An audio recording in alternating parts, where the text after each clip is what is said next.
Okay, guys, this was kind of a dense reading, so we're gonna go over it a little bit, especially the parts of it that you need in order to construct your argument, which of course will be your next unit paper.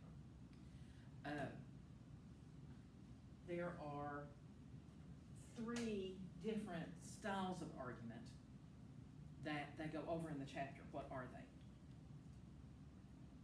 There's a lot of pressure when there's just 2 of you in the room. Is that ethos, pathos, and logos? Those are the 3 different kinds of appeals, and they're worth talking about.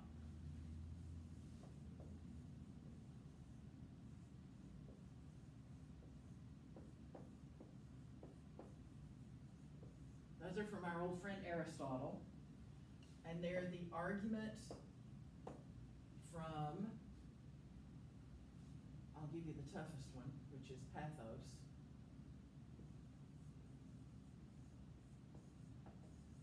Which is an emotional appeal. What are the other 2? If a pathos is an appeal to emotion, what do you think ethos is? Moral. Thank you. Appeal to ethics. Logic. And appeal to logic. Thank you.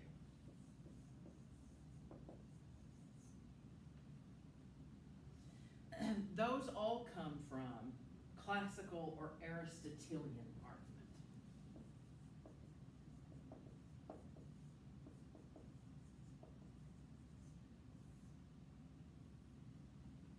What are the other 2 kinds that are discussed in the chapter? I'll give you a hint. They're both, all 3 of them are people's names. This is from Aristotle. The one we will talk about the least is Rogerian. I think there's an R in there. Check. Yeah, there is. And Rogerian argument is the least adversarial.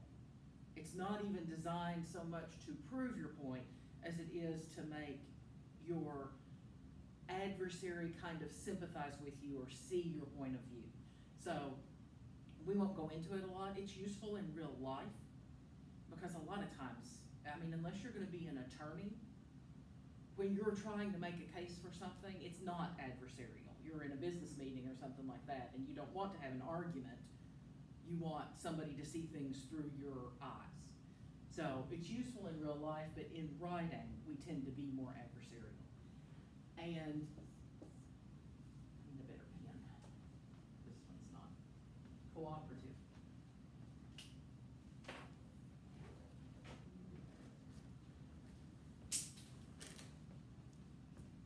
You probably have noticed a little better.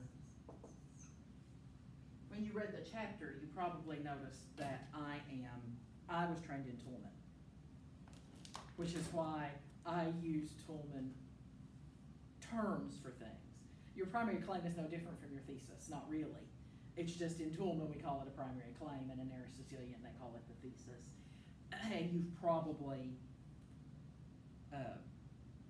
you're probably most used to hearing the Aristotelian terms, so I always have to explain that that's what your primary claim is exactly the same as your thesis.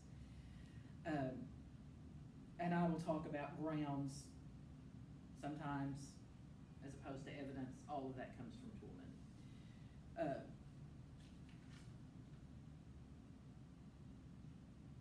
Yeah, I've gotten out of a lot of this language because it is confusing for high school students.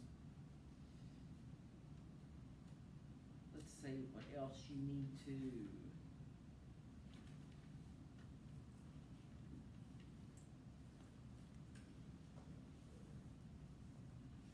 And we don't get into, in writing, we tend not to get into the major premise and the minor premise. That's more philosophical.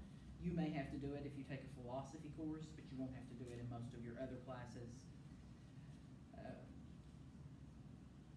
Other than the logical appeals, ethical appeals, and emotional appeals, what are some of the other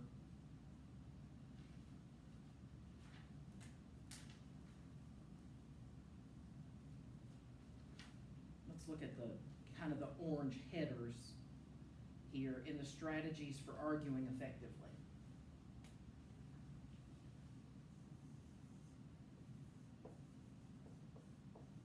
What are some of those other strategies?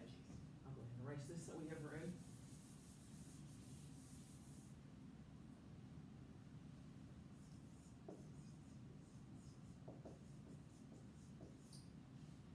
One is to know your audience and what they're most likely to be affected by.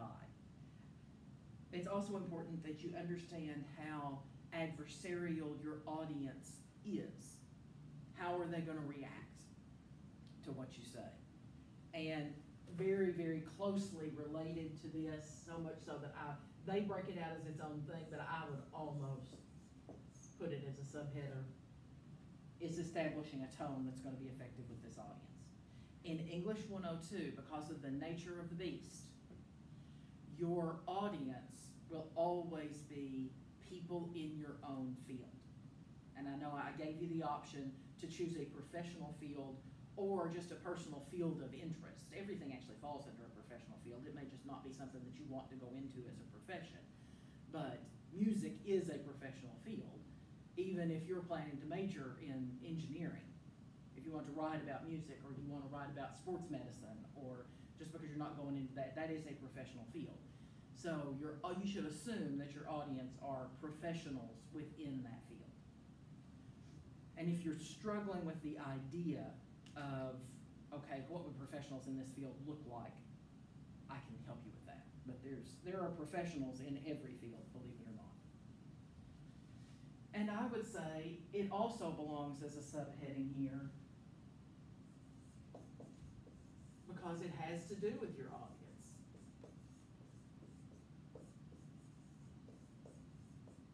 The arguments of the opposition. And if you took me for English 101, and I would imagine even if you took Ms. Poe, you've talked a lot about counterclaims or opposing arguments, or I call them acknowledgement and response, but they're all the same thing. Rebuttal, some people call it rebuttal. But you've talked about anticipating what the opposition would throw back at you. And that means considering both how valid how well they're going to accept your data, so how valid they're going to see it as, and how authoritative they're going to see your authorities as. Do we all agree that these people are equally authoritative?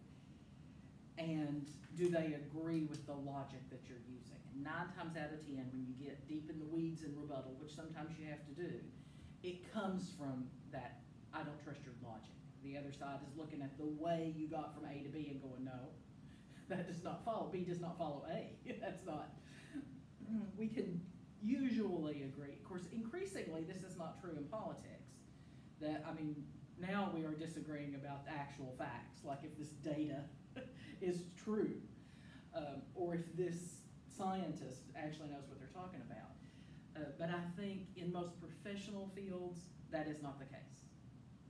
For the most part, if you go into biology, you respect other peer-reviewed biologists. But I know the political environment is kind of charged right now, and it feels like nobody believes anything. But within individual professional fields, it is still the case that we mostly agree on the data and the credibility of the people sharing the data, but not so much that this means what you're saying it means.